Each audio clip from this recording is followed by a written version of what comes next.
Hello friends, the gardening ഷെഫിൻ്റെ പുതിയ വീഡിയോയിലേക്ക് സ്വാഗതം.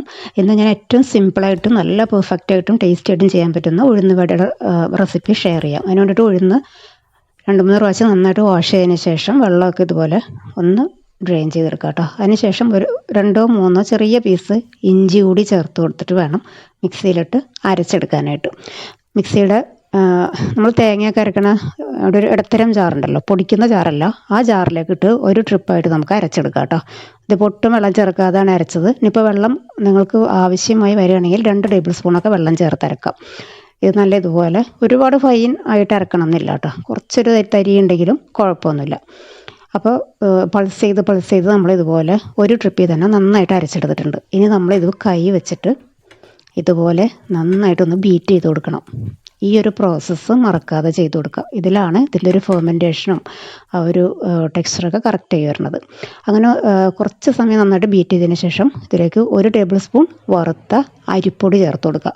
അരിപ്പൊടി ചേർത്തതിന് ശേഷം ഇതുപോലെ ഒരു ഫോർക്കോ അല്ലെങ്കിൽ ബീറ്ററോ എന്തെങ്കിലും വെച്ചിട്ട് നന്നായിട്ട് ഒരു 3-4 മിനിറ്റ് സമയം എടുത്ത് ഇത് നന്നായിട്ട് ബീറ്റ് ചെയ്തെടുക്കണം.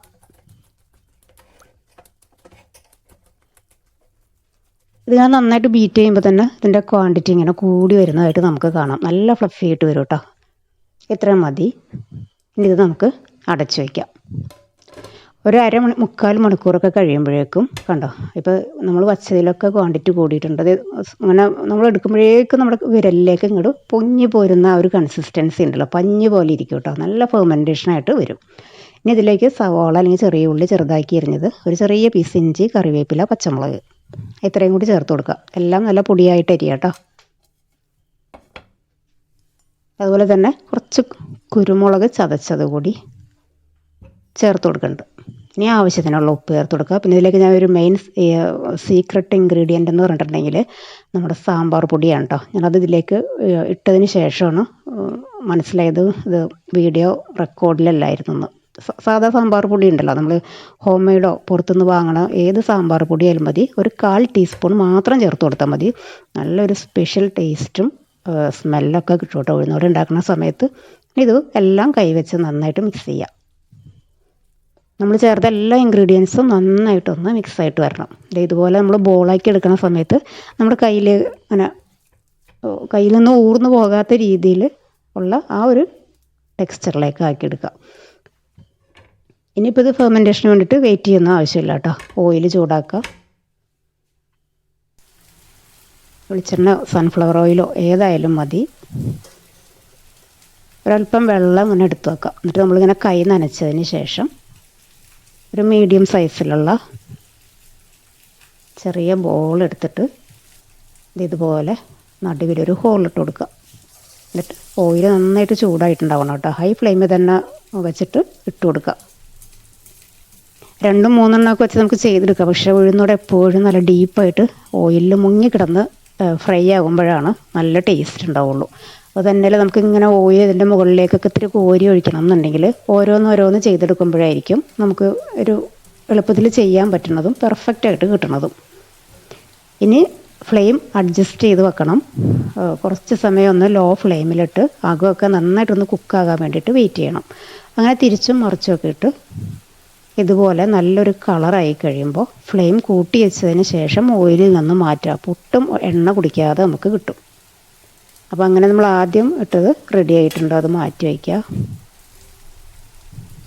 നല്ല ക്രഞ്ചി ആൻഡ് ക്രിസ്പിയാണ് കേട്ടോ ഈ ടൈമിൽ. നല്ല കറുമുറാന്നാണ് ഈ സമയത്ത് ഇരിക്കുന്നത്.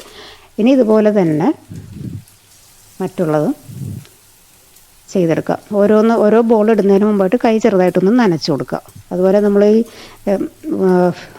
ഹോളിടുന്ന ആ ഒരു ഫിംഗർ ഉണ്ടല്ലോ, അതിലും കുറച്ച് വെള്ളം ആക്കിയിട്ടാണ് നമ്മളിങ്ങനെ ഹോളിടണമെന്നുണ്ടെങ്കിൽ ഒട്ടും തന്നെ കയ്യിൽ ഒട്ടിപ്പിടിക്കില്ല കേട്ടോ. അങ്ങനെ തിരിച്ചു മറിച്ചോട്ടും ഇതേപോലെ തന്നെ ഓരോന്നോരോന്നായിട്ട് എല്ലാം റെഡിയാക്കി എടുക്കുക. ഫ്ലെയിമിൻ്റെ കാര്യം പ്രത്യേകം ശ്രദ്ധിക്കണം. ഓയിലിലേക്ക് ഇടുന്ന സമയത്തും അതുപോലെ ഓയിലിൽ നിന്ന് മാറ്റുന്ന സമയത്തും ഫ്ലെയിം കൂട്ടി തന്നെ വെക്കുക. അതിന് മിഡിലുള്ള ആ ഒരു ടൈം ഉണ്ടല്ലോ, അതിന് ഒരു കുക്കിംഗ് ടൈം കൊടുക്കുന്ന രീതിയിൽ ഫ്ലെയിം ഒന്ന് മോഡറേറ്റ് ചെയ്ത് വെക്കുക. അങ്ങനെ ലാസ്റ്റ് ഞാനിവിടെ ഫ്രൈ ചെയ്ത് മാറ്റിയിട്ടുണ്ട്. നല്ല ക്രിസ്പി ആയിട്ടിരിക്കുന്ന നല്ല ടേസ്റ്റി ആയിട്ടുള്ള നല്ല ഫ്ലേവറിലുള്ള ഉഴുന്നുവടയുടെ റെസിപ്പിയാണ് കേട്ടോ. ഇതിൻ്റെ അകത്തൊക്കെ നല്ല സോഫ്റ്റും എന്നാൽ പുറമെ നമ്മൾ ഇത്തിരി അരിപ്പൊടിയൊക്കെ ചേർത്തിട്ടല്ലേ ചെയ്തത്. അപ്പോൾ അതുകൊണ്ട് നല്ല മുരിഞ്ഞ രീതിയിലുള്ള ഉഴുന്നുവടയാണ്. നല്ല കട്ട ചമ്മന്തി കൂട്ടി കഴിക്കാം. അതല്ലെങ്കിൽ പിന്നെ അടുത്ത കോമ്പിനേഷൻ കെച്ചപ്പും മയോനൈസും കൂടി ചേർത്ത് മിക്സ് ചെയ്തിട്ടുള്ള ഒരു സോസ് ഉണ്ടല്ലോ. ഇവിടെ മോൻ അങ്ങനെയാണ് കഴിച്ചത്. അത്ര കഴിച്ചാലും നമുക്ക് നിർത്താൻ പറ്റാത്ത അത്രയും ടേസ്റ്റിൽ കഴിക്കാൻ പറ്റുന്ന നല്ലൊരു കോമ്പിനേഷനാണ് കേട്ടോ. അപ്പോൾ ട്രൈ ചെയ്ത് നോക്കുക. ഇനിയിപ്പോൾ വെക്കേഷനൊക്കെ അല്ലേ വരുന്ന, കുട്ടികൾ എന്തായാലും കളിച്ച് ക്ഷീണിച്ചൊക്കെ വരുമ്പോൾ വീട്ടമ്മമാർ എന്തായാലും എന്തെങ്കിലുമൊക്കെ ട്രൈ ചെയ്ത് ഉണ്ടാക്കി കൊടുക്കണ ഒരു ടൈമാണല്ലോ.